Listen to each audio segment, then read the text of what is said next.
Mic వస్తుందా? Check check. Shirdi Saibaba దేవాలయం అన్నపూర్ణ ఇంట్లో 14వ వార్షికోత్సవం సందర్భంగా నేను అడగగానే ఇవాళ వేరే దగ్గర ప్రోగ్రాం ఉన్నప్పటికీ కూడా మా మీద ఉన్న గౌరవంతో గత కొన్ని సంవత్సరాలుగా లక్ష్మీ గణపతి దేవాలయం శిల్ప ఇంట్లో షిరిడి సాయిబాబా దేవాలయం అన్నపూర్ణ ఇంట్లో ప్రతి సంవత్సరం ఏదో ఒక కార్యక్రమం వారి చేత నిర్వహించబడుతుంది. అలాంటి ఈ కార్యక్రమాన్ని మా వాహనంతో ఇక్కడ కూడా పద్మశ్రీ డాక్టర్ గరికపాటి నరసరావు గారికి నా తరఫున, మా కమిటీ తరఫున, మా అర్చక బృందం తరఫున వారికి హృదయపూర్వక నమస్కారాలు తెలియజేస్తూ ఈరోజు ఇంత చక్కటి కార్యక్రమానికి ఇచ్చేసినటువంటి భక్తులకు కానీ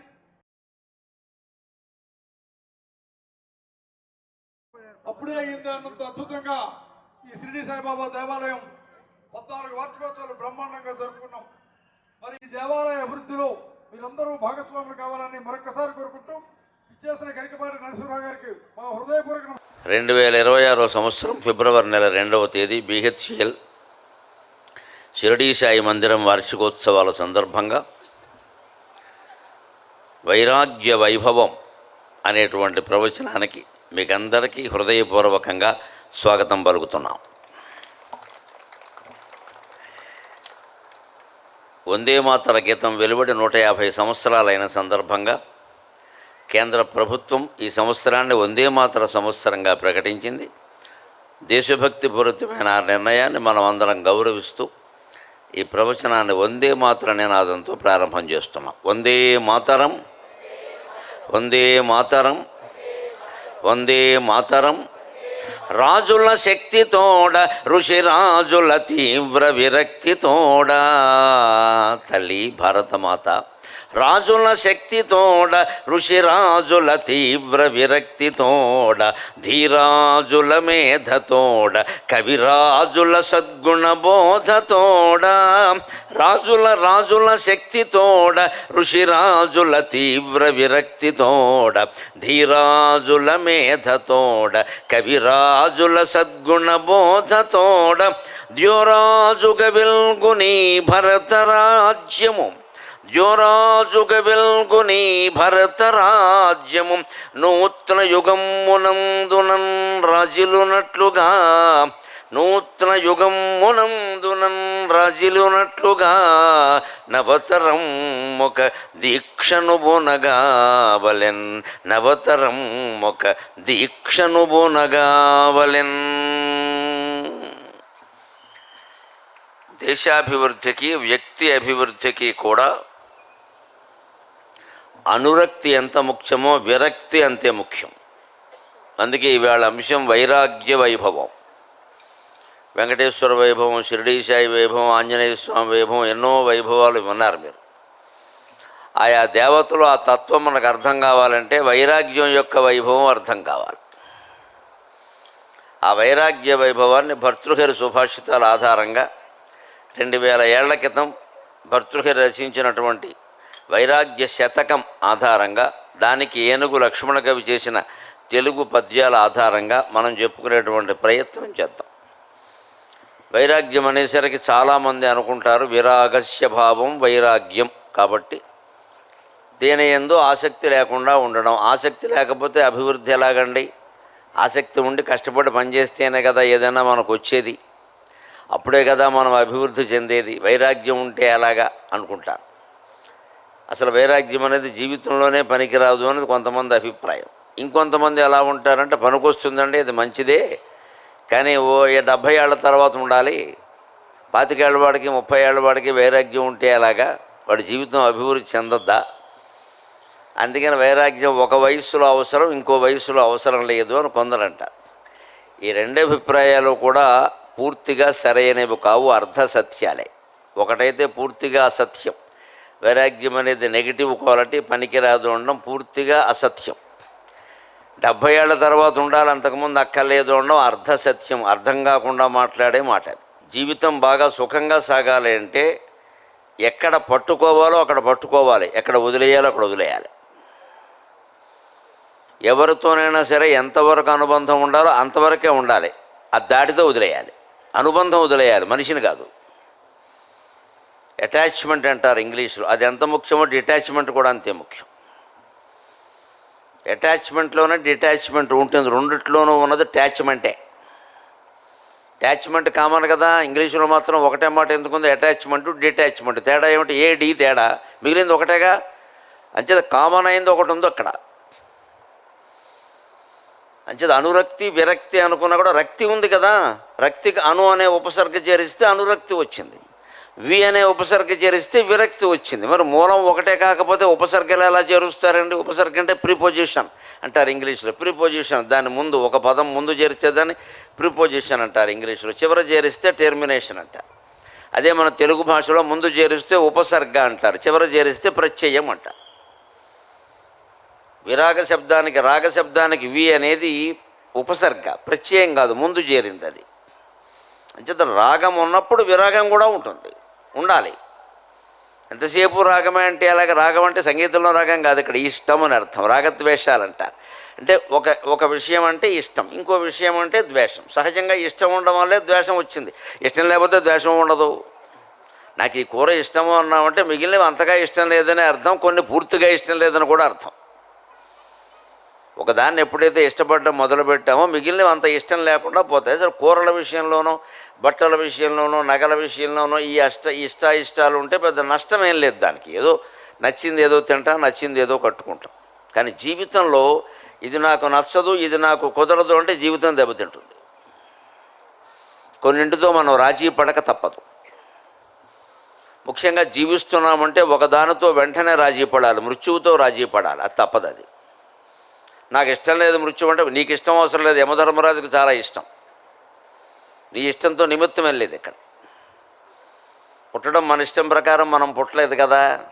అలా అనుకుంటే అందరూ ధనవంతుల కుటుంబాల్లో, అందరూ అందమైన తల్లిదండ్రులకి, అందరూ ఐశ్వర్యం ఉన్న వాళ్ళకి, అందరూ పెద్ద పెద్ద అధికారంలో ఉన్న వాళ్ళకి పుట్టేవారు. పేదవాళ్ళ కుటుంబాల్లో ఎందుకు పుడతారు? అంచేత పుట్టుక మన చేతిలో లేనట్టే మృత్యువు మన చేతుల్లో లేదు. వీటి విషయంలో మనం రాజీ పడుతున్నాం కదా, వీటి విషయంలో మనం రాజీ పడుతున్నాం. అలాగే జీవితం, ఈ పుట్టుకకి మృత్యువుకి మధ్యలో ఉండే జీవితంలో కూడా రాజీ పడాలి. రాజీ పడడం అంటే ఓడిపోవడం కాదు, అక్కడి నుంచి సుఖంగా ఉండడం. రాజీ పడనంత వరకు ఏ తగాదైనా మీరు చూసుకోండి, కోర్టు తగాదాలు కానీ వ్యక్తిగతమైన గొడవలు కానీ, రాజీ పడనంత వరకు ఇరుపక్షాల వాళ్ళకి తలనొప్పే. ఇరుపక్షాల వాళ్ళకి తలనొప్పి. ఎప్పుడు కోర్టు వాయిదా వచ్చినా మళ్ళీ తలనొప్పి, వెళ్ళాలిరా బాబు అని ఏదో ఒక కాగితం చూస్తారు, మళ్ళీ వాయిదా వేస్తారు. అదే ఒక్కసారి ఏదో రకంగా కాస్త అవతల వాడిని పిలిచి మధ్యవర్తులను పెట్టి రాజీ పడ్డాం అనుకోండి, అయిపోయింది, ఇంకేం లేదు ఇక్కడ. ఓ 10,000 అటో ఇటో ఏమైంది పెద్ద విషయం. అలాగే జీవితంలో మనం కొన్ని విషయాలు రాజీ పడాలి. అలా రాజీ పడితే ఆ జీవితం ఎంత వైభవంగా ఉంటుంది అనేది ఇక్కడ వైరాగ్య వైభవం అనే అంశంగా మనం చెప్పుకుంటున్నాం. అంచేత వైరాగ్యం అనేది పాజిటివ్ క్వాలిటీ తప్ప నెగటివ్ క్వాలిటీ కాదు. వైరాగ్యం అంటే అన్నీ వదిలేయడం కాదు, ఉన్నదాంతో సంతృప్తిగా ఉండడం. అది మనం గ్రహిస్తే బాగుంటుంది. వైరాగ్యం అంటే వదిలేయడం కాదు, నేను వదిలేయమని ఎవరు చెప్పలేదు. మహర్షులైన వాళ్ళు కూడా సంసారాలు చేశారు, వాళ్ళకి పిల్లలు ఉన్నారు. ఒక్కొక్కరికైతే 100 మంది సంతానం ఉన్నారు. వశిష్ఠుడికి 100 మంది సంతానం. కానీ వాళ్ళతో ఆయన అటాచ్మెంట్ ఎలా ఉందంటే, వాళ్ళు ఉన్నంతకాలం వాళ్ళకి విద్యాబుద్ధులు చెప్పించాడు. విశ్వామిత్రుడు శాపం కారణంగా 100 మంది ఒక్కసారే పోయారు. నమ శివాయ అన్నాడంతే, మళ్ళీ మాట్లాడలేదు. ఇంకా దాని గురించి ఆలోచించడం, మళ్ళీ విశ్వామిత్రుడి మీద కక్ష కట్టడం, ఆయన కుమారుల్ని ఈయన శపించి, ఇదంతా చేయలేదు. ఇంకా వాడికి ఏదో అనిపించింది, కర్మ పోనే, వీళ్ళ కర్మ అలా ఉంది, పోనే, వదిలేయి అన్నాడు. అరుంధతీదేవి వదిలేసింది. అదే విశ్వామిత్రుడు తనకి కోపం వచ్చిన వాళ్ళని అలా వదలలేదు. దాని చివరి వరకు దాని అంతు చూద్దామని చూశాడు. ఏమైంది, చివరికి ఆయనంతే చూశారు అందరూ. అనేక విషయాల్లో వశిష్ఠుడితో రాజీ పడక తప్పలేదు విశ్వామిత్రుడికి. చివరికి విశ్వామిత్రుడు పాపం వశిష్ఠుడంత తపస్సు చేసినా ఒక కోపిష్ఠువాడిగా చరిత్రలో మిగిలిపోయాడు. వశిష్ఠుడు ఆయన ఒకే రకమైన ఋషులు. విశ్వామిత్రుడు కూడా బ్రహ్మర్షే అయ్యాడు. ఆ మాట వశిష్ఠుడే అన్నాడు, నువ్వు బ్రహ్మర్షివయ్యా, ఏమీ తేడా లేదు, నువ్వు నేను సమానమే అన్నాడు. కానీ చరిత్రలో విశ్వామిత్రుడన్నా, దుర్వాసుడన్నా, పరశురాముడన్నా ఏమంటాం, కోపిష్ఠే అంటాం మనం. వశిష్ఠుడు అంటే పరమశాంతం ఉంటాం. వశిష్ఠుడు కోప్పడిన సందర్భాలు కూడా కొన్ని ఉన్నాయి. అనవసరంగా శపించిన సందర్భాలు కూడా ఉన్నాయి. అంత ఏమీ పూర్తిగా వశిష్ఠ మహర్షి పరమశాంతమూర్తి ఏం కాదు. కానీ ఆయన చాలా విషయాల్లో రాజీ పడ్డాడు. కొన్నింటికి వదిలేశాడు, కొన్నింటికి ఏదో పట్టుకున్నాడు, తట్టుకున్నాడు, తర్వాత తెలిసింది అప్పుడు వదిలేశాడు. ఈ రాజీ చివరి వరకు విశ్వామిత్రుడు పడలేకపోయాడు. అంచేది వెరసి జీవితంలో, ఇవాళ ఆధునిక జీవితంలో వైరాగ్యం చాలా ముఖ్యం. ముఖ్యంగా వస్తువులు కొనే విషయంలో, నాకు ఈ వస్తువు అక్కర్లేదు అంటే నీకు 50,000 మిగిలాయి, కావాలంటే 50,000 ఈఎంఐ అయ్యాయి. అక్కడి నుంచి 10 నెలలే కదా, నెలకు 5,000 కదా, మనకు 2 లక్షల జీతం ఉంది కదా అని ఈఎంఐ కట్టాం ఈ వస్తువు కోసం, ఈ సోఫా కోసం. ఈ 10 నెలల పాటు 5,000 భారమైందా లేదా? పైకి ఈ 5,000తోనే మొదలైందా? 2 లక్షలకి ఇంచుమించు ₹1,00,000 పైన ఈఎంఐలు అప్పటికే ఉన్నాయి రకరకాల కారణంగా. ఇంటి లోను, కారు లోను. వీళ్ళు పుణ్యక్షేత్రానికి వెళ్ళాలంటే అప్పు చేస్తున్నారు. ఏమన్నారు? అప్పు చేసి పుణ్యక్షేత్రానికి వెళ్ళమని ఏ పురాణంలో ఉందంటే 18 పురాణాలు చదివాను నేను, ఎక్కడా లేదు. నువ్వు ఇంట్లో కూర్చుని దేవుణ్ణి చూడవయ్యా అని చెప్పారు పురాణాల్లో. నీ ఊరికి ఖర్చు పెట్టుకుని వెళ్ళమని చెప్పలా. అందుకే పూర్వకాలం తీర్థయాత్రలన్నీ నడిచి చేసేవాళ్ళు. నడిస్తే ఖర్చే ఉంది, పైగా వ్యాయామం, ఒంటికి మంచిది. పైగా కథలు చెప్పుకుంటూ వెళ్ళేవారు. కాశీ మధ్యలో కథలన్నీ అప్పుడే పుట్టాయి. ఖర్చు ఏం లేదు వాళ్ళకి. ఏదో దారిలో కాస్త చీకటి పడేసరికి ఎక్కడో ఒక ఊళ్ళో ఆగేవారు, ఎవరో ఇంటి వాళ్ళు ఇంత అన్నం పెట్టేవారు, లేకపోతే వాళ్ళ అరుగు మీద వీళ్ళే కాస్త వండుకునేవారు. ఆ పూట ఏదో గడిపించేవాళ్ళు. ప్రయాణంలో ఏం తింటే ఏమిటి. అందుకే అధ్వాన్నం అనే మాట వచ్చింది, గమనించండి. కార్యక్రమం ఎలా జరిగిందంటే అధ్వానంలా జరిగిందంటారు. అధ్వానం ఏమిటి? అధ్వా అంటే మార్గం, అన్నం అంటే ప్రయాణంలో అన్నం, మీల్స్ ఇన్ ట్రావెలింగ్ అనమాట. అధ్వానం అంటే అసలు అర్థం అది. అధ్వానం అయిపోయింది పని అంతా, అధ్వానం చేసి బారేసాడు. అధ్వానం అంటే అధ్వా అన్నం. అధ్వా అంటే మార్గం. మార్గం మధ్యంలో అన్నం ఎలా ఉంటుంది? ఇప్పుడు వేరు, సౌకర్యాలు పెరిగాక. ఇదివరకు ఎలా ఉండేది? మార్గ మధ్యలో అన్నం ఏమిటండి? ఏం దొరికితే తినాలి. అందుకే అధ్వానం అన్నారు. ఇది అధ్వానం అంతే, మాట్లాడుకున్నారు. రైల్లో మనకు అన్నం పట్టుకొచ్చిస్తాడు. ఎక్కడ పెట్టుకుంటాం? ఒళ్ళో పెట్టుకుంటాం చంటిబిడ్డలాగా. సగం మన మీద పైగా వాడు సాంబార్ ఇస్తాడు, మన కర్మకాలి. అది చొక్కా మీద పడింది, ఇప్పుడు అది వదలదు. దాన్ని ఏదైనా తుడిచే ప్రయత్నం చేసేవాళ్ళకి ఇంకాస్త అంటుకుంది. ఇదే అధ్వానం. రైల్లో మీల్స్ అర్థమైతే అధ్వానం అర్థమవుతుంది. అదే మనం ఇంట్లో కూర్చున్నాం అనుకోండి, కింద కూర్చుంటాం, పేట వేసుకుంటాం, ఒక పద్ధతిగా చేస్తాం. పోనీ ఏదైనా అన్నాల బల్ల ఉన్నా దానికోసం ఒక పద్ధతిగా చేస్తాం. దాని పక్కన ఏదో చేతులు కడుక్కోవడానికి ఏర్పాటు అన్నీ ఉంటాయి. మీద ఎందుకు పడుతుంది? ప్రయాణంలో తప్పదు. అన్ని పొట్లాలు కట్టిస్తాడు. పొట్లాలు విప్పుతుంటే కొన్ని పడతాయి మీద. మన మీద పడితే పర్వాలా, ఎదుటి వాళ్ళ మీద పడతాయి. అక్కడి నుంచి వాళ్ళు మొదలెడతారు. మనం మాంసాహారులం, వారు శాకాహారులం అయితే ఇక హోరాహోరీ యుద్ధమే. నా ఆచారం పాడైపోయింది అంటాడు ఆయన. దీని నుంచే వచ్చింది అధ్వాన్నం అని. అందుకని ప్రయాణంలో అన్నం అనేది ఎలా ఉంటుందో, ఏం దొరికితే అది దాన్నే తినేవారు. ఇవాళ యాత్రలు కూడా ఎలా ఉన్నాయంటే ముందే పెడుతున్నారు. 10 రోజులు కాశీ యాత్ర, ప్రతిరోజు పులిహోర, స్వీటు, పెరుగుతో భోజనం. ఏదో అడ్వర్టైజ్మెంట్ ఇది. కాశీ ఎందుకు వెళ్ళడం దీనికి? కాశీ అంటే వైరాగ్యం. భోజనం కోసం కాశీ పెడతావా? నిజంగా యాత్రలో భోజనాలు పెట్టారంటే 3 పూట్ల పిండి వంటలు వేసి చిటికలు వేస్తాడు వీడు. పెద్ద సన్నాసి వీడికి యాత్ర అంటే అర్థం కాలేదు. వీడికి యాత్ర అంటే పెళ్ళి అనుకుంటున్నాడు వీడు. యాత్రలో భోజనం అంటే అప్పుడు ఏమైంది? అది ఖరీదైంది. ఊరికే పెట్టరు కదా ఎవరును, ఖరీదైంది అది. అందుకని వసూలు చేస్తారు దానికి సరిపడా. ఇప్పుడు దానికోసం అప్పులు అవుతున్నాయి. నువ్వు పుణ్యక్షేత్రం చూసామని సంతోషిస్తావా? అప్పు తీర్చలేక బాధపడతావా? అంటే తెచ్చిపెట్టుకుంటున్నావు. ఇక్కడే ఉండాలి వైరాగ్యం. ఈ ఉన్న దేవుడు దాట ఇక్కడ షిరిడీ సాయిబాబా ఉన్నాడు, గణపతి కూడా ఉంది ఇక్కడ, లక్ష్మీ గణపతి. ఇవి సరిపోవా? ఇంక దేనికి ఎక్కడికెడతావు నువ్వు? కాణిపాకంలోనే ఉంటాడా గణపతి, ఇక్కడ ఉండడా? మనమే కొన్ని పుణ్యక్షేత్రాల పేర్లు చెప్పుకుని అక్కడే ఉంటాడు ఇక్కడ ఉండడం అనే భ్రమలో ఉన్నాం మనం. దేవుడు అంతటా సర్వాంతర్యామి అని అందరం అంగీకరిస్తాం. అంతటా ఉన్నవాడు దేవుడు అంటాడు. దేవుడికి జీవుడికి ఒకటే తేడా. ఎక్కడ పడితే అక్కడ ఉండేవాడు దేవుడు, ఎక్కడ పడితే అక్కడే ఉండేవాడు జీవుడు. అంతకంటే ఏం లేదు ఇక్కడ.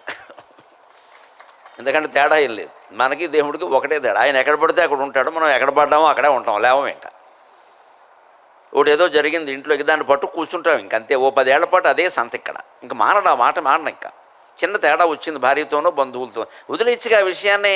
ఎప్పుడైనా సరే ఎలా ఉందా అంటే ఏముంటుందండి అని మొదలెడతాడు. అది ఎప్పుడు జరిగింది? క్రీస్తు పూర్వం జరిగింది అది. ఇదే ఎక్కడ పడితే అక్కడే ఉండిపోవడం అంటే ఇంకా అక్కడి నుంచి బయటికి రాడు. ఇంకా ఇప్పుడు వైరాగ్యం అవసరమా కదా? అందుకే ఏదైనా సరే, వస్తువులైనా సరే, విషయాలైనా సరే నాకు అక్కర్లేదు అనుకున్నవాడు మహారాజులా ఉంటాడు. అందుకే భర్తృహరి వైరాగ్య శతకంలో ఆ యతీశ్వరుని యొక్క వైభవాన్ని గురించి చెబుతున్నాడు. ఒక యతీశ్వరుడు రాజు దగ్గరికి వెళ్ళాట, ఒక మహారాజు దగ్గరికి. ఈయన కాషాయ వస్త్రాలు ధరించాడు, ఆయన పట్టుబట్టలు కట్టుకున్నాడు.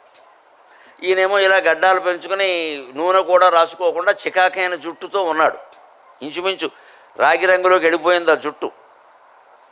ఆయనేమో పెద్ద కిరీటం పెట్టుకుని ఉన్నాడు. ఆ రాజుకి యతీశ్వరుణ్ణి చూడాలని అనిపించింది. దానికి తగిన ఏర్పాటు ఏదో చేశాడు. ఆయనకి ఏదో పోన్లే రాజుగారు కబురు చేశారు కదా మనకెందుకని వెళ్ళాడు. వెడితే ఈయనకి అక్కడ యతీశ్వరునికి సరైన మర్యాద జరగలేదు. యతీశ్వరుణ్ణి మనం గౌరవించాలి పిలిచామంటే, లేకపోతే పిలవకూడదు. ముఖ్యంగా ఇట్టి పరిస్థితుల్లో వారికి అవమానం జరగకూడదు. వారు యతీశ్వరులు కదా, వారికి ఏమి అక్కర్లేదు కదా అని మనమే అక్కర్లేకుండా చేసేస్తే అలాగా. మనం వారికి గౌరవ మర్యాదలు, ఆసనాలు, అర్ఘ్యపాద్యాలు అన్నీ ఇవ్వాలి. వారు వద్దంటే వేరే విషయం. అది ఆయనకేం అక్కర్లేదండి అని చెప్పేసి ఇలా కూర్చుని యతీశ్వరుడు అక్కడికి వస్తే కనీసం లేచి నిలబడకుండా వచ్చేయండి అంటే ఆయన వస్తాడా? అలా చేశాడు ఆ రాజు. వెంటనే యతీశ్వరుడు వెళ్ళిపోవడానికి సిద్ధపడ్డాడు. అదేమిటండి, మీకు వైరాగ్యం కదా, యతీశ్వరులు కదా, మీకేమీ అక్కర్లేదు కదా, వెళ్ళిపోవడం ఎందుకు? ఏదైనా సర్దుకోవచ్చు కదా. ఏదైనా సర్దుకుంటాను కానీ ఇది సర్దుకోనయ్యా నేను. రాజవు నీవు. భర్తృహరి సుభాషితాన్ని సంస్కృతంలో రాసిన దాన్ని ఏనుగు లక్ష్మణకవి పరమ పౌరుషమైనటువంటి భాషలో అనువాదం చేశాడు. రాజవు నీవు మేము రాజవు నీవు మేము ప్రతిభావిల సత్కవి రాజివారము. రాజవు నీవు మేము గురురాట్ కవిత ప్రతిభావిలాసి విభ్రాజి మహోన్నతాత్ములము. మేము గురురాట్ ప్రతిభా విలాస వికాస విభ్రాజి మహోన్నతాత్ములము. భవ్యధన ప్రతితుండవీవు భవ్యధన ప్రతితుండవీవు సద్రాజును తించు మాయశము దవ్వు సుమీ మనవాసి దవ్వు సుమీ మనవాసి మమ్ము నిర్వ్యాజత చూడవేని అనురాగము మాకును లేదు నీయడన్. ఈ పౌరుషం ప్రతి మనిషికి ఉండాలి. ఆడ మగ తేడలేదు, కులభేదం అసలే లేదు. చిన్నపిల్లలకి పనికిరాదు కానీ ఒక వయస్సు వచ్చిందంటే ఈ పౌరుషం ఉండాలి. మనం తగిన విధంగా చూడకపోతే మనం అక్కడ ఉండం. ఈ బంధువులు, పెళ్ళిళ్ళు అక్కడ కాదు, ఇక్కడ కొన్ని సభలు, మర్యాదలు అంతే. లోకు కొడితే కుదరదు ఇక్కడ. యతీశ్వరుడికి ఏమీ అక్కర్లేదు కానీ ఆయన సంప్రదాయం ప్రకారం ఆయనకి మనం చేయాల్సినవి కొన్ని ఉంటాయి. అందుకే నేనేదో మీకేమీ అక్కర్లేదు కదండి, ఏముంటే ఏమిటి అక్కడ కూర్చోవచ్చు కదా అంటే, రాజవు నీవు మేము గురురాట్ కలిత ప్రతిభాభిమాన విభ్రాజి మహోన్నతాత్ములము. మా గురువు చెప్పినటువంటి వేదాంత విద్య కారణంగా గురురాట్ కలిత ప్రతిభా అభిమాన విభ్రాజి మహోన్నతాత్ములము. మా గురువు మాకు నేర్పిన వేదాంత విద్య కారణంగా, ఆ ప్రతిభ కారణంగా మేము మహోన్నతంగా ఉన్నాం. అన్నీ ఉండి నువ్వు గొప్పవాడవైతే ఏమీ కోరకపోవడం వల్ల మేము గొప్పవాళ్ళం అన్నాడు. కోరిక ఎప్పుడూ రెండు విధాలుగా తీరుతుంది.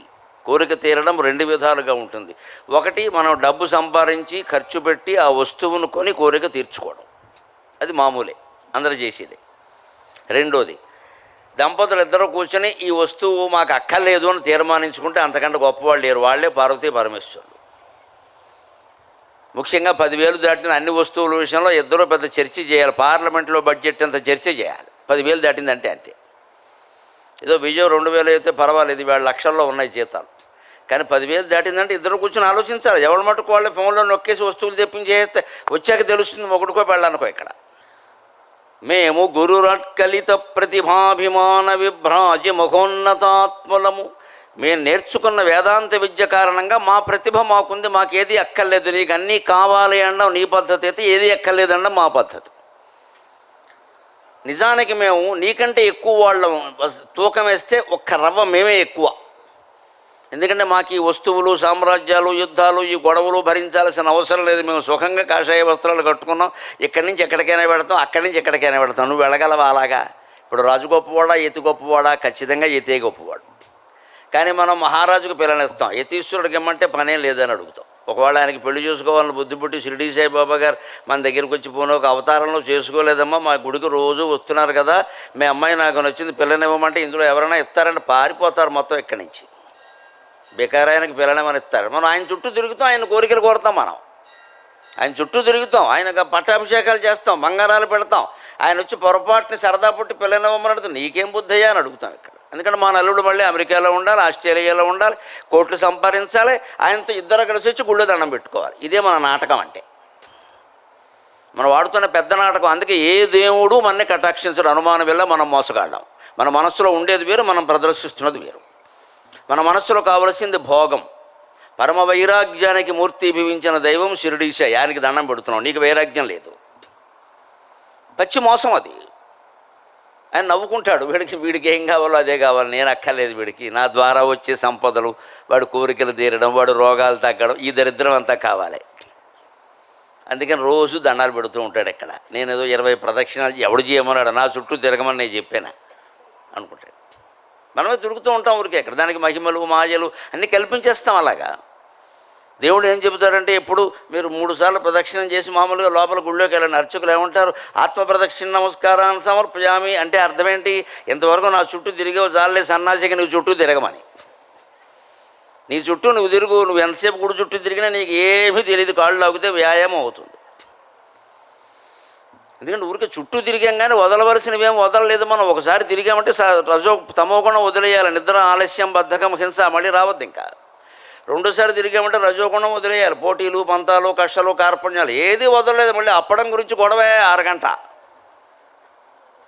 ఇంక నీకు దేనికి ప్రదక్షిణం?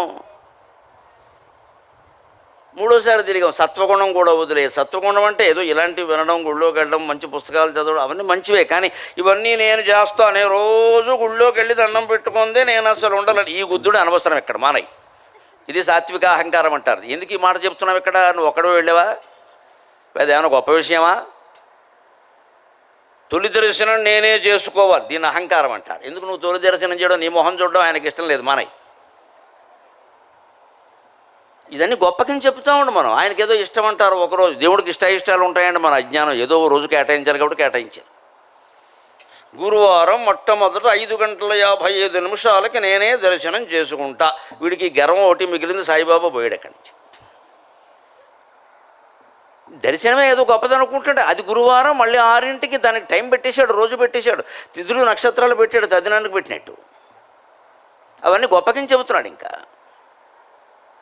నేను కాశీ 10 సార్లు వెళ్ళా, దానికేముంది? 100 సార్లు ఎడతాడు. ఆర్టీసీ డ్రైవరు, రైల్వే వాడు, విమానం వాడు రోజు ఓసారి ఎడతాడు. వాడికి మోక్షం వస్తుందా? నీకు రాదు. ఇది కాదు మనం లెక్కెట్టాల్సింది. అందుకని నీకంటే మా ఆనందం గొప్పదయ్యా అంటున్నాడు ఖచ్చితంగా యతీశ్వరుడు. నువ్వు నేను సమానం కూడా అంటలేదు నేను. నువ్వు అన్నీ పట్టుకుని తాపత్రయపడుతున్నావు మహారాజుగా ఉండి, మాకు అవసరం లేదు అది. కలిత దుకూల వస్త్రములు కట్టిన నీకును, కలిత దుకూల వస్త్రములు కట్టిన నీకును, జీర్ణ వల్కలంబులు ధరించు మాకును. ఇప్పుడు స్పష్టంగా తేడా ఏమిటో చెబుతూ ఇంకా నీకంటే మేమే గొప్ప అంటున్నాడు. కలిత దుకూల వస్త్రములు గట్టిన నీకును, జీర్ణవల్కలంబులు ధరించు మాకును, ప్రమోదము తుల్యము లేదు వాసి, ప్రమోదము తుల్యము లేదు వాసి. అగ్గలముగా తృష్ణ యవ్వనికి గాఢ దరిద్రుడు వాడు, అగ్గలమగు తృష్ణ యవ్వనికి గాఢ దరిద్రుడు వాడు, అగ్గలమగు తృష్ణ యవ్వనికి గాఢ దరిద్రుడు వాడు.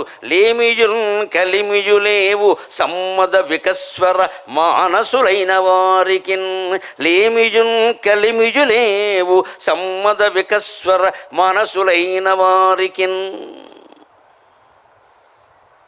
ఈ తీరుగా ఉండే ప్రయత్నం చేయాలి మనం. యతీశ్వరులాగా సన్యాసం పుచ్చుకోకల సంసారంలో ఉంటూనే ఉండొచ్చు, అందమైన బట్టలు కట్టుకోవచ్చు, అన్ని ఆభరణాలు పెట్టుకోవచ్చు, హాయిగా ఉండొచ్చు. కాఫీ కూడా నీకు కావలసినన్ని సార్లు తాగొచ్చు, నీకు పడితే ఏది మనక్కర్లేదు. కానీ మనస్సులో ఉండాలి ఆ భావన.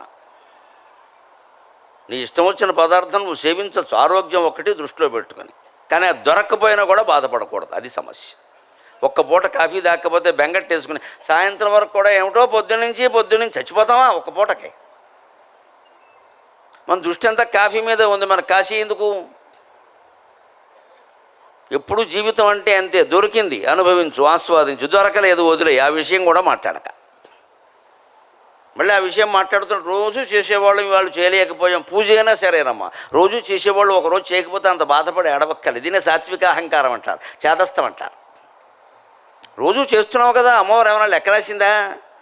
ఆబ్సెంటేజీ పని మనిషికి ఉద్యోగులకి ప్రజెంట్ వేసినట్టు ఇంటూ గుర్తు టిక్కు గుర్తు ఏమైనా పెట్టిందా అని లెక్కలేస్తుంది ఆవిడ. మనం ఈ చేదస్థం పెట్టేసుకుంటాం, ఎందుకంటే దానికే ఏదో భగవంతుడు లొంగిపోతాడని మన ఆలోచన, అజ్ఞానం ఇది. దానికి లొంగడు.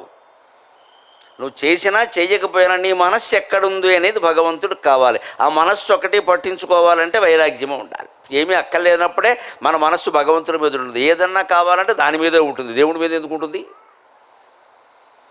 అందుకని రాజుతో ఏమంటున్నాడంటే యతీశ్వరుడు, కలిత దుకూల వస్త్రములు కట్టిన నీకును, దుకూలం అంటే మంచి పట్టుబట్టలు కట్టుకున్నావయ్యా, అటువంటి నీకు జీర్ణవల్కలంబులు ధరించు మాకును ప్రమోదము తుల్యము.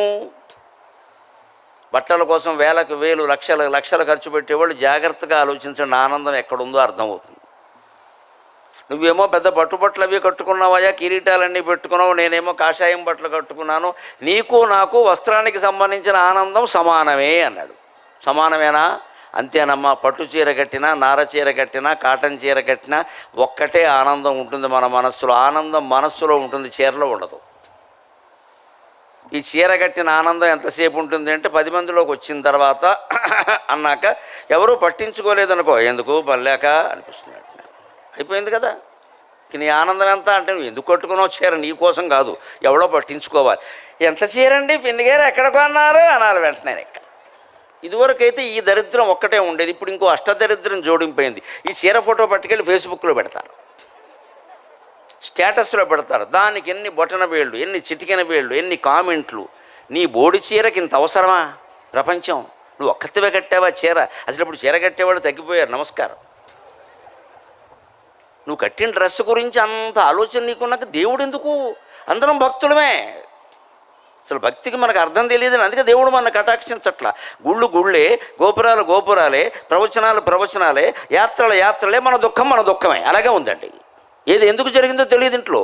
నీకు నిజమైన భక్తి ఉంటే, నేను భగవత్పాదాల సాక్షిగా చెబుతున్నానమ్మా, నిజంగా నువ్వు భక్తురాలవైతే నీ ఇంట్లో కష్టం ఉండదు, సుఖమే ఉంటుంది. ఖచ్చితంగా సుఖమే ఉంటుంది. కష్టం వచ్చింది అంటే మన లోపం ఉంది ఖచ్చితంగా అక్కడ.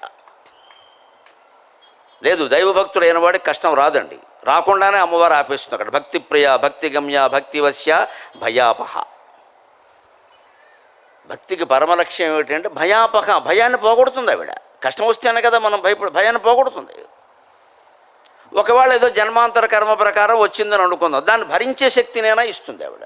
పెద్ద కవచం ఒకటి ధరించిన తర్వాత ఏ అస్త్రం మీదకి వచ్చినా బెంగ ఏం లేదండి. ఏమీ ధరించిన వాడికి బెంగ. కానీ బ్రహ్మాండమైన కవచం ఒకటి ధరించాక ఏ అస్త్రం వస్తే ఏమిటి?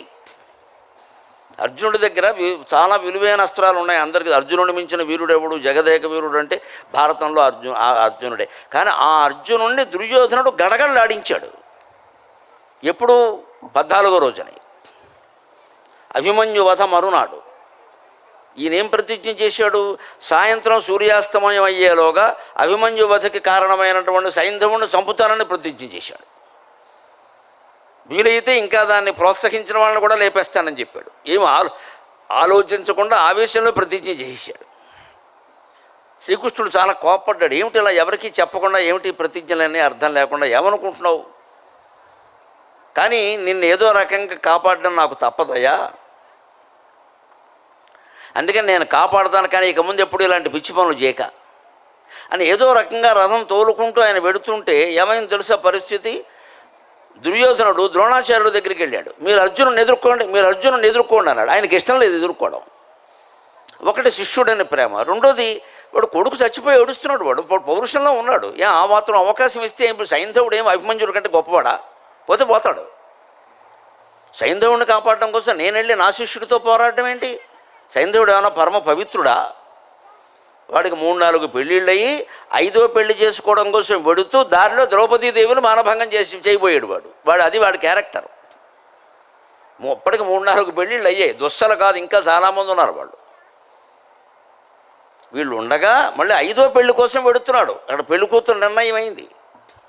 ఆ పెళ్లికి వెడుతూ దారిలో పాండవుల ఆశ్రమం ఉందని తెలిసి అక్కడికి వెళ్ళి ద్రౌపది ఒంటరిగా ఉందని ఆవిడ మానభంగం చేద్దామని ప్రయత్నం చేశాడు. ఇంత వెధవ కోసమా ద్రోణాచార్యులు ప్రాణత్యాగం చేయాల్సింది? ఆయన ఇవన్నీ మనస్సులో పెట్టుకున్నాడు. దుర్యోధనుడితో అంటే కుదరదు, సాయంత్రానికి ఉరి తీసేస్తాడు. ఆ మాట అనలేదు. నాకు కష్టమయ్యా అర్జునుడిని ఎదిరించడం. మీరు ఎదిరించరు, మరి మాకు ఎదిరించడం వల్ల కాదు, ఏం చేయాలంటే అప్పుడు ద్రోణాచార్యులు నువ్వు ఇలారా అని పిలిచి ఒక కవచం ఇచ్చాడు. కవచం ఇది పరమం పవిత్రం అని ఒక కవచం ఇచ్చాడు. ఆ కవచం ఆయనకి తొడిగాడు.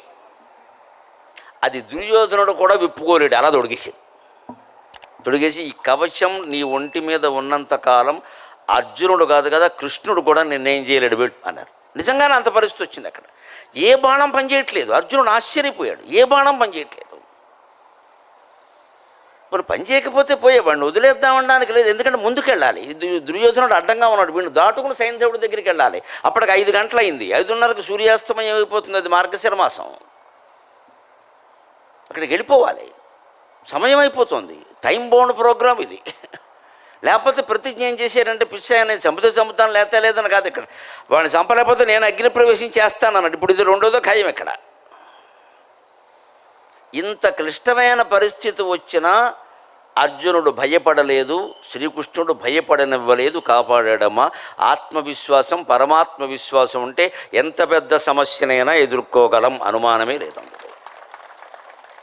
ఏమొచ్చినా కంగారు పడకూడదు. మీ ఇంట్లో పూజామందిరంలోకి వెళ్ళండి, దేవుడి కాళ్ళ మీద చేతులు పెట్టండి, ఆయన్ని శరణ వేడండి. స్వామి, నా శక్తి కొద్దీ నేను ప్రయత్నం చేస్తాను, నీ కరుణ ప్రసరిస్తే తప్ప ఏం జరగదు అని ఆయన వేడుకుంటే తప్పనిసరిగా కరుణ ప్రసరిస్తుంది. బాబాగారు కరుణ ప్రసరించిన తర్వాత బ్రహ్మాండ భాండాలు బద్దలైపోతాయి. మిగిలిన విషయాలు పెద్ద విషయం కాదు. ఇక్కడ భగవత్ కరుణ ప్రసరించాలే కానీ బ్రహ్మాండ భాండాలు బద్దలైపోతాయి, పెద్ద విషయం కాదు అది. మనకు ఆ నమ్మకం ఉండాలి, అలా చెయ్యాలి. అర్జునుడు అలా నమ్మాడు. అందుకని ఎంత ప్రయత్నించినా ఆ కవచం మీద బాణాలన్నీ ఇలా పడిపోతున్నాయి. ఎంత గొప్ప బాణం వేసినా, మామూలు బాణాలు కాదు, అస్త్రాలే ఇచ్చాడు, అవన్నీ పడిపోతున్నాయి. అప్పుడు కృష్ణుని అడిగాడు, ఏమిటిది బావా అన్నాడు. ఆయన చెప్పాడు, నీ గురువును గౌరవించావు కదా, గురువే గురువిందకించి అయ్యాడు. ఇప్పుడు గోవిందనామం ఈయనే పెట్టాడు నాయన నీకు, ఆ గురువే వేశాడు ఈ కవచం వాడికి విప్పుకోవడం చేత కాదు, అందుకని ఎక్కడ చీల కొట్టాలో అక్కడ దాన్ని చీల కొట్టు, అప్పుడు అది పోతుంది అన్నాడు, ఉపాయం చెప్పాడు. దాంతో అర్జునుడు ఏం చేశాడు, కవచానికి ఎప్పుడు ఇంతవరకు ఉంటే ఇక్కడ వరకు ఉంటుంది, కానీ ఇది కూడా ఉండదు. ఇది గోత్రం అంటారు, అంటే గ్లౌజులను తొడుగుతూ ఉంటారు, అవి ఉంటాయి ఇక్కడ వీరులు. ఇక్కడ దాన్ని గోత్రం అంటారు సంస్కృతంలో. తెలుగు ఇంగ్లీష్లో గ్లౌజ్, రెండు ఇంచుమించు ఒకటే. ఈ అధవ భాష సంస్కృతం నుంచే పుట్టింది, దాన్ని మింగేసించే వరకు అని అక్కడవే. అందుకని ఇక్కడ ఈ గోత్రం ఎక్కడైతే ఉందో గ్లౌజు, ఇది సరిగ్గా చేతికి అంటుకునే చోట గట్టిగా కొట్టు, రక్తం వచ్చేయాలి. దాంతో వాడే చికాకుపడి విప్పేసుకోవాలి. అలా కొట్టాడు మొత్తం 2 చేతుల మీద. ఒక 1000 బాణాలు వేసాడు 5 నిమిషాల్లో. వాటికి తట్టుకోలేక వాడే చీల్చేసుకున్నాడు. దెబ్బకి ఇంకో బాణం వేసాడు, పారిపోయాడు. అది ఉపాయం. అంచేత కవచం, భక్తి అనేటువంటి కవచాన్ని మనం ధరించి ఉంటే జీవితంలో బాధలు అనేటువంటి అస్త్రాలు మనం ఏమీ చెయ్యలేవు, మనం బయటపడిపోతాం. ఆ భక్తి కవచం ధరించాలి. నిజమైన భక్తి ఉండాలి, మొక్కుబడి భక్తి కాదు. ఇక్కడ నిజమైన భక్తి ఉండాలి. భగవంతుడు నమ్మేమంటే నమ్మడమే అంతే. ఇక లోకంలో ఎవరిని మనం ఊరికే నమ్మాల్సిన అవసరం లేదు. నమ్మినట్టు నటిస్తే చాలు, గొడవలు వద్దు. కాబట్టి నిజంగా నమ్మొద్దు, నమ్మినట్టు నటిస్తే చాలు. నమ్ముతున్నామంటే అయ్యి బాబాయ్ నిన్ను కాకపోతే ఎవరైనా నమ్ముతావు అనడమే. లోపల మాత్రం నేను నమ్మను, దేవుణ్ణి ఒక్కనే నమ్ముతాను, అంతే. ఆయన చూసుకుంటాడు. అదే చెబుతున్నాడు ఇక్కడ. నువ్వు ఇన్ని ఖరీదైన వస్త్రాలు కట్టినా, మేము మామూలు వస్త్రాలు కట్టినా ప్రమోదము తుల్యము. బట్టలు కట్టడం వల్ల నీకు ఉండే ఆనందం ఉందే, అది సమానమే. ఎందుకంటే నలుగురు మెచ్చుకుంటే తప్ప నీ పట్టు బట్టలకి, నీ పట్టు చీరకి విలువ లేదు. నా కాషాయానికి ఎవడూ మెచ్చుకోవాలని నేను అనుకోవడం. కాబట్టి నీకంటే నేను ఆనందంగా ఉన్నా. నీ ఆనందం ఇతరుల మీద ఆధారపడింది మహారాజా, నా ఆనందం నా మీదే ఆధారపడింది. ఇప్పుడు ఎవరు గొప్పవాళ్ళు ఆలోచించండి, ఎవరు గొప్పవాళ్ళు ఆలోచించండి. మన ఆనందం ఇతరుల మీద ఆధారపడిందంటే మనం బానిసలమైపోయామన్నమాట. కాఫీ తాగడం సహా అన్నిటికీ వర్తిస్తుంది. ఇది ఇంట్లో మనుషులైతే పర్వాలేదండి, అది లేదనుకో వదిలే ఆ విషయం, చచ్చిపోదు దాని గురించి 10 సార్లు అంటే. పక్కింటి వాళ్ళు ఎవడో జారిపడి ఇంత పట్టుకొస్తారు ఏడుస్తున్నాడని చెప్పేసి, అది తాగలేము, తాగకుండా ఉండలేము. అక్కడి నుంచి వాళ్ళ మీద నేరాలు, వీళ్ళని ఎవడు పట్టుకురమ్మన్నాడు, ఉన్న ఎవడు కాఫీ మీద ఇచ్చే పోయింది, నీకు ఇచ్చింది కాకుండా మళ్ళీ ఇచ్చోటి. ఇక్కడ దీనికి ఇచ్ఛాశక్తి, జ్ఞానశక్తి, క్రియాశక్తి ఇన్ని కావాలి ఆ బోర్డు కాఫీకి. అంత ఎందుకు? అదే వైరాగ్యం. నేను ఉంటే తింటా, లేకపోతే మానేస్తా. అదేనండి. ఇప్పుడు వైరాగ్యం నెగిటివ్ ఎందుకైతే పాజిటివ్. అది నాకు ఉన్నది చాలు అనుకుంటే చాలు. అందుకని ప్రమోదము తుల్యము లేదు వాసి, నీకు మాకు తేడా ఏం లేదు ఇక్కడ. ఇంకా ఒక మాట చెప్పాలంటే మేమే ఎక్కువ. మరి ఎవడు పేదవాడు ఎవడు దరిద్రుడు అంటే చెప్తారు, అగ్గలమగు తృష్ణ ఎవ్వనికి గాఢ దరిద్రుడు వాడు. లోకంలో పేదవాడు దరిద్రుడు అని రెండు మాటలు ఉన్నాయి మనకి. రెండిటికి దరిద్రుడు అంటే పేదవాడు అని తెలుగు మాస్టర్ అర్థం చెబుతారు. కాదు, లోకంలో వాడుక వేరు. నిఘంటువు ప్రకారం దరిద్రుడు అంటే పేదవాడే, తేడా ఏం లేదు. మాస్టర్ తప్పేం చెప్పాల. కానీ లోకంలో వాడుక వేరు. పేదవాడు అంటే సహజంగా లేనివాడు, దరిద్రుడు అంటే ఎన్ని ఉన్నా చాలనివాడు. ఇప్పుడు ఎంతమంది దరిద్రులు ఉన్నామో లెక్కెట్టుకుందాం. మనం పేదవాళ్ళం అయితే పర్వాలేదు, దరిద్రులం కాకూడదు. మనలో చాలామందికి ఏమిటంటే ఎప్పుడూ ఉన్నది చాలదు, ముఖాలన్నీ పారిపోయి ఉంటాయి, ఏడు మోహాలతో ఉంటాయి, ముచ్చు మోహాలతో ఉంటాయి. ఎందుకంటే మన తోడోళ్ళకి డబ్బులు ఉన్నాయి, మన దగ్గర లేదు. మన మేనల్డ్ అమెరికాలో ఉద్యోగం వచ్చింది, మన వాడికి రాలా. మరి ఆ తోడోళ్ళు అన్నవాడికి క్యాన్సర్ ఉంది, అది నీకు లేదు కదా, సంతోషించరాదా? అది అక్కర్లేదు. ఒకటికి వచ్చి ఒకటి ఉంటుందా అంటే? తోడోళ్ళు కొంత పెద్ద ఉద్యోగం మనకు కావాలి, తోడోళ్ళు క్యాన్సర్ అక్కర్లేదా? ఒకడు చూస్తున్నాడు దాంతో. మనకంటే ఎవరికైనా సుఖాలు భోగాలు ఉంటే అవన్నీ మనకు కావాలా? వాళ్ళకున్న రోగాలు మనకు అక్కర్లేదా? అది కుదురుతుందా బేరం? అది కుదురుతుందా? అది మనిషిని మనం స్నేహితుడిగా అంగీకరించినప్పుడు బలాన్ని కాదండి, బలహీనతను కూడా అంగీకరించాలి. లేకపోతే స్నేహం ఎలా కుదురుతుంది? భార్య అయినా అంతే, స్నేహితుడైనా అంతే. ఆవిడ బలాన్ని కాదు బలహీనతను కూడా అంగీకరించాలి. ఆ బలహీనతని భర్తే అర్థం చేసుకుని ముందుకు నడిపించాలి. ఆయన ఆక్షేపిస్తే ఎలాగా? నాకు తెలుసు, ఏం పర్వాలేదు, నేను ఉన్నాను కదా అని ధైర్యం చెబితే కొన్నాళ్ళకి ఆవిడ బలహీనత బలంగా మారుతుంది. నాకు ఆయన ఉన్నారండి, నాకేమిటి? అందుకని దొరికింది కదా, ఇంకా ఆవిడని ఆక్షేపించడానికి. కానీ వచ్చిన వాళ్ళందరి దగ్గర ఈ బలహీనత మాట్లాడితే ఏమైపోతుంది? కాపురం బలహీనం అయిపోయింది. భార్య ఎలాగో తప్పదు, కానీ కాపురం బలహీనం అయిపోయింది. అంచేత అర్థం చేసుకుంటే మనిషిని వివాహమైన స్నేహమైన బలాన్ని బలహీనతని రెండింటినీ అర్థం చేసుకోవాలి, రెండింటినీ సొంతం చేసుకోవలసిందే. ఆ బలాన్ని మనం ఉపయోగించుకోవచ్చు, బలహీనతకు మనం ఉపయోగపడతాం. ఏమైంది నష్టం? అప్పుడు సరిపోయిందిగా. ఇప్పుడు వైరాగ్యం గొప్ప గుణం అండి. అందుకే వైరాగ్య వైభవం అని పెట్టాను నేను. వైరాగ్యంతో ఉంటే వైభవంతో ఉంటాం. దేన్ని వదులుకోకల, ఉన్నది చాలు అంటే చాలు. అందుకని లేదు సుమి, అగ్గలమగు తృష్ణ ఎవ్వనికి గాఢ దరిద్రుడు వాడు. ఎవడికి విపరీతమైన దురాశ ఉంటుందో వాడు దరిద్రుడు. అంటే నిజంగా లేనివాడు కాదు. లేమియున్ కలిమిజులేవు సమ్మద వికస్వర మనసులైన వారికి. సమ్మద వికస్వర మానసులైన వారికి. సమ్మద వికస్వరమైన మనస్సు అంటే ఎప్పుడు సంతోషంతో హాయిగా, ఎప్పుడు బలకరించా సరే. ఎలా ఉన్నారని అంటే, బ్రహ్మాండంగా ఉన్నామయ్యా, కాసేపు కూర్చో, కబులు చెప్పుకుందాం, ఇది సమ్మదం అంటే. అంతేగాని పలకరించగాని ఏమిటో ఈ మధ్య కొంచెం వద్దు, ఇటానసొద్దు. వాడి దగ్గర ఎందుకు చెప్పాలి మన నొప్పులు, మన కప్పులు, మన అప్పులు? వాడు ఏమైనా తీరుస్తాడా? 16 వైద్యాలు చెబుతాడు ఇక్కడ. అసలు ఇప్పుడు వైద్యం జరుగుతుంది, ఇది జరగనివ్వడం. నీకు తెలియదు, ఆకుతీగపాడు పక్కన తోకతీగపాడులో ఓ డాక్టర్ ఉన్నాడు అంటాడు. ఇప్పుడు అక్కడికి ఎవడు పోతాడు? అందుకే మన రోగాలు ఎవరి దగ్గర చెప్పొద్దు అసలు. డాక్టర్ దగ్గర చెబుతున్నాం కదా, వాళ్ళు చూస్తున్నారు కదా, వాళ్ళు నమ్మాలి కదా. ఒక వైద్యం 6 నెలలైనా జరగాలి కదా. వీళ్ళు మార్చేస్తున్నారండి, యూట్యూబ్లు చూసి మా వైద్యాలు మార్చేస్తున్నారు, సొంతంగా కూడా చేసేసుకుంటున్నారు. యూట్యూబ్ వాడు డాక్టరా? లేదా ఇంక డాక్టర్లు ఎందుకు? ఇక వాళ్ళకి ఏమైనా క్వాలిఫికేషన్ ఉందా, అర్హత ఉందా? వాడు తోచింది వాడు చెబుతాడు, మనం ఆ వైద్యం పాటించడం ఏంటి? అసలు మనకి నచ్చేసరికి అది గొప్పదనిపిస్తుంది. ఇదంతా మనసు చేసే మాయ. యూట్యూబ్లు ఎందుకు లంకుతూ ఉంటే నాకు నచ్చింది అది, ఆ పాయింట్. నీకు నచ్చితే వైద్యం అయిపోతుందా? వైద్యం అంటే హితం. మనకి నచ్చినా నచ్చకపోయినా అది మనకి మేలు చేస్తుంది. అందుకని చెబుతున్నాడు ఇక్కడ, ఎవరు సమ్మద వికస్వర మానసులు, ఎప్పుడు సంతుష్టి మనస్సులో ఉంటుందో వారికి లేమియున్ కలిమియు లేవు. ఉండడం లేకపోవడం అనేది ఏమి ఉండదయ్యా అన్నాడు. దాన్ని హితోపదేశం అనే గ్రంథంలో ఇంకా అందంగా చెబుతాడు. ఆ వైరాగ్యం సంతుష్టి ఎలాంటిది అంటే, సర్వా సంపత్తయస్తస్య సంతుష్టం యస్య మానసం. సర్వా సంపత్తయస్తస్య సంతుష్టం యస్య మానసం. ఉపానద్గూఢపాదస్య నను చర్మావృతైవ భూః. రోడ్డు బాగాలేదండి, బాగాలేదు. బిహెచ్సిలో రోడ్లన్నీ ఇంతే, బాబాగారి గుడి ముందు కూడా ఇంతే. ఏమిటో ఎప్పటికీ ఎన్నాళ్ళు తిట్టుకుంటావు ఇలాగ మిత్రమా? నీకు దమ్ముంటే నీ డబ్బు పెట్టి రోడ్లు వేయించు, నీ వల్ల కాదు. పోనీ ఎవరైనా కార్పొరేటరో ఎమ్మెల్యేనో ఉంటే నీకు చెప్పి వేయించు, అది నీ వల్ల కాదు. మాకు సైనిక్పురంలో ఒకసారి మేము కొత్తగా వచ్చి 2 ఏళ్ళు అయిన తర్వాత అక్కడ ఏదో రోడ్లు సరిగ్గా లేవు. ఆ ముందు మెయిన్ రోడ్డు వరకు బాగున్నాయి, లోపలికి రావడానికి బాగా గోతులు గొప్పులుగా ఉన్నాయి. నేను పడుతున్నాను అవి, నేను అవన్నీ చెప్పను ఎవరికేను. పడితే అయిపోయాయి, మనం బయటికి కదిలేదే తక్కువ, దీని గురించి మళ్ళీ పెద్ద కంప్లైంట్ ఎందుకు. కానీ పాపం అక్కడ స్థానిక ప్రజలు నన్ను ఆశ్రయించారు. మీకు చాలా పలుకుబడి ఎక్కువ కదండి, నాయకులు మీరు కలుస్తూ ఉంటారు కదా, కాస్త చెప్పండి ఈ రోడ్లు వేయమన్నాను. చెప్తాను లేవయ్యా అన్నాను. దానికి కలిశాడు పాపం, ఎమ్మెల్యే కలిశాడు. ఇప్పుడు 10 ఏళ్ల క్రితం మాట కలిశాడు.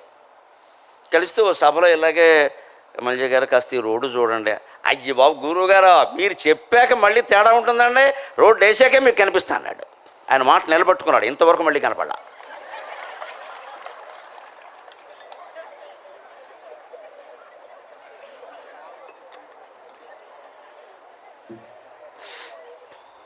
ఆయన అసత్యం చెప్పలేదండి, రోడ్డు వేసాకే కనపడతానని చెప్పాడు కదా, కనపడలేదు, రోడ్డు వేయలేదు, ఏమీ తేడా లేదు. మంచిది, ఇప్పుడు ఎవరిది మనదే తప్పు.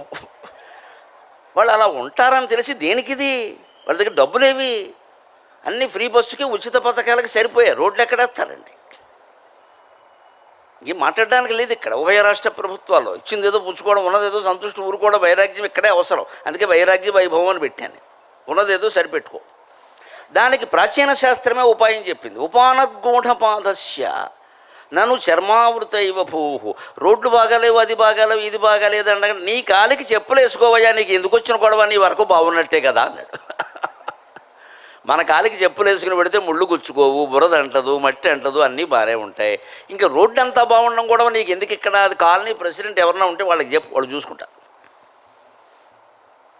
అలాగే జీవితంలో కూడా చెప్పులు తొడుక్కున్న వాడి కాళ్ళకి ప్రపంచం అంతా శుభ్రంగానే కనపడుతుంది. ఎందుకని ఎక్కడికి వెళ్ళినా ఈ చెప్పులతోనే కదా. చెప్పులు లేకుండా అడుగు పెట్టడం అనుకోండి, చెప్పులతోనే అడుగు పెడుతున్నాడు. చెప్పు కింద ఏముంటాయి ఆయనకే, ఇంటికి వచ్చి కడుక్కుంటాడు అవసరమైతే. ఉపానత్ గూఢపాదస్య, ఉపానత్ అంటే చెప్పు. చెప్పులు తొడుక్కున్న వాడికి నన్ను చర్మావృత భూమండలం అంతా చర్మంతో కప్పేసినట్టే ఉంటుంది కదా. ఆయన పాదం వరకు చర్మంతో కప్పుకున్నాడు ఆయన తోలు చెప్పుతోటి. అంటే భూమండలం అంతా మనకి చర్మంతో కప్పేసినట్టే కదా. అలాగ మన మనస్సుని సర్వాసంపత్తయస్తస్య సంతుష్టం యస్య మానసం. మన మనస్సులో కనుక సంతృప్తి అన్న ఒక్క మాట ఉంటే ఇవాళ యువతరం ఎవరు ఆత్మహత్య చేసుకునే అవసరం ఉండదండి, అవసరం ఉండదండి. ఆలోచించండి, ఎందుకు అన్ని అవసరమా? మొగాళ్ళని అడిగితేనేమో ఆడాళ్ళ మీద తోసేస్తారు, వాళ్ళు చెప్పారండి అంటూ. వీళ్ళని అడిగితేనేమో నేనెందుకు చెప్పానండి, ఆయనే కొన్నాడండి అంట. ఎవరైనా చెప్పినా ఖండించవచ్చు కదా, వద్దని చెప్పచ్చు కదా, దానికేముంది. మా ఫ్రెండ్ ఒక ఆయన ఉన్నాడు, ఆయన 20 ఏళ్ళుగా స్నేహం మాకు. ఆయన సాహిత్యవేత్త. ఆయన నేను 20 ఏళ్ల క్రితం కాకినాడలో ఉండగా ఒక నిర్ణయం తీసుకున్నాం, సొంత కారు కొనొద్దు అని. ఏదో కారు వాడుకుంటే అయిపోయాయి, మనకి ఎందుకు వచ్చింది గోల, చదువుకున్నాం కదా. ఏదో గంటకు 300 ఇస్తే హైదరాబాద్లో కారు ఏముంది, 4 గంటలు వాడతాం, 1200 బారేస్తాం. వాడు పట్టుకుపోతాడు, మనకి బెంగళూరుకి ఏ కారు అంటే ఆ కారే వస్తుంది. ఇంకో 100 ఎక్కువ ఇస్తే BMW కూడా పంపిస్తాడు, దానికి ఏముంది, వాడేసుకుంటే అయిపోయాయి అని నేనే చెప్తే, గొప్పగా చెప్పావా గరికపాటి, మన ఇద్దరం ఇంతగా చేద్దాం అన్నాడు. అలాగే చేసాం పాపం 20 ఏళ్ళు. కానీ 10 ఏళ్ల క్రితం ఆయన కారు కొన్నాడు, నేను పట్టుకున్నాను. ఏమయ్యా కొనకూడదని అనుకున్నాం కదా, నేను ఎంతవరకు కొనలేదు, నువ్వు ఎందుకు కొన్నామన్నాడు. అంటే ఒక సరదాకు మాట చెప్పాడు, మరి నిజమో సరదాయో కానీ. కారు కొనకపోతే మా ఆవిడ విడాకులు ఇచ్చేస్తానని చెప్పిందే, అందుకని కొన్నాను అన్నాడు. నేను వెంటనే అన్నాను, మనకు చమత్కారం, ఎంత గొప్ప ఛాన్స్ వదిలేసుకున్నావయ్యా. కారు ఖర్చు వదిలిపోయేది, పెళ్ళం వదిలిపోయేది, ఒక దెబ్బకి 2 పెట్టలు కదా, ఎందుకు వచ్చిన గొడవ ఇదంతా. కారు కొనకపోతే విడాకులు ఇచ్చేది. ఆవిడని అడిగి, ఆవిడ పక్కనే ఉంది పాపం. ఏమమ్మా నేనెందుకు అంటానండి, మీకు తెలియదండి, ఈయనేనండి కొన్నారని ఏదో అంటాను, దానికేముంది, దానికి అంత విలువ ఇచ్చారా, ఇది ఎనికి ఇచ్చారా కనుక ఒక దండకం జరిగింది ఆవిడ. అప్పుడు అన్నీ వస్తాయి కదా, పాతాళ లోకం నుంచి అన్నీ వస్తాయి. ఇక్కడ కాపురం చేసేవాళ్ళని కదిపామంటే పాతాళ లోకం నుంచి వస్తుంది, భీష్ముడి దగ్గరికి గంగ వచ్చినట్టు వస్తుంది. ఎప్పుడెప్పుడో వస్తాయి, అమావాస్య నాడు అట్టెట్లేదు, పొన్నమ్మ నాడు బూరెట్టలేదు, అవన్నీ వస్తాయి, మొత్తం వచ్చాయి. అప్పుడు నేను తేలిపోయాడు, వద్దబ్బాయి మన మనసులో ఉంది ఇది, ఆవిడ మీద ఎందుకు గెంటుతావు, ఆవిడ అంటే మాత్రం నేను ఒప్పుకోమని చెప్పారా. పైగా కారు కొనకపోతే విడాకులు అంటే శుభ్రంగా ఎంత సుఖం ఇది, ఏ భరణం కోరకుండా విడాకులు సంతకం పట్టిస్తే అయిపోయా. దానికోసం కొంటారండి. ఒకడి మీద ఒకడు తోసుకోవడం కాదమ్మా. ఇలాగ వారు చేశారు వీరు చేశారు నీ ఎవరు తోస్తారు? ముందు కారు తొయ్యాలి, కారు ఆగిపోయిన దారిలో దీన్ని తొయ్యాలి కదా. ఈ తోసుకోవడం ఎలా ఉన్నా ఏదైనా అంతే. సర్వాసంపత్తయస్తస్య సంతుష్టం యస్య మానసం. మనస్సులో కనుక మనకి సంతృప్తి ఉంటే ఏమీ ఎవరికి మనం తల వంచాల్సిన అవసరమే లేదండి. మనం ఉన్న జీతంతో 2 లక్షలు అక్కర్లేదమ్మా, 50-60 చాలు, సుఖంగా బతకచ్చేద్దాం. ఇంట్లో పనులు మనం చేసుకుంటే అయిపోయి, అన్నిటికీ మనుషులను పెడితేనే డబ్బులు ఎక్కువ అవుతాయి. మనం చేసుకోగలిగిన పనులన్నీ చేసుకుంటే వ్యాయామం కూడా కలిసి వచ్చింది, ఇబ్బంది ఏముంది ఇందులో?